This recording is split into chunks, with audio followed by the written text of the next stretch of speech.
Patria Evola du Burgetto. Era di Carini Nino Evola, lo padrino di 29 anni, che il 20 ottobre del 58 vinna lo Burgetto e pigliò possesso della chiesa di Sant'Antonino. La chiesa non era come ora, aveva bisogno di travagli e voleva essere allargata.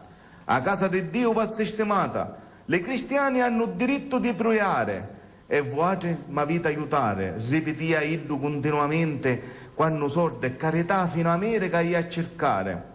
Iddu non si dava pace, poi a picca, contenta e felice, la fece ristrutturare e nuova di zecca la fece diventare.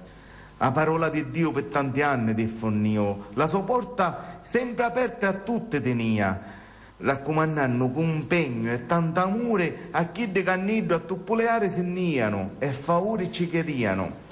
Patria Evola era lo padre delle cristiane, tutte lo conosciano e per metallo dentro a mangiare tutte a turno si mettiano. Per 54 anni stesa lo Burgetto e dopo una lunga malattia a 80 anni un angelo di Dio è diventato.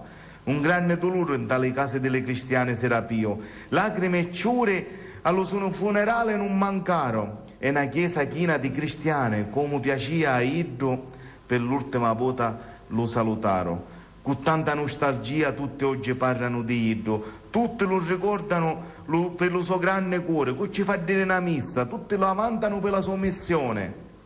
La sua allegria e lo suo modo gentile di dire gioio quando qualcuno lo vuole, puro santo, Patria Evola du Burgetto.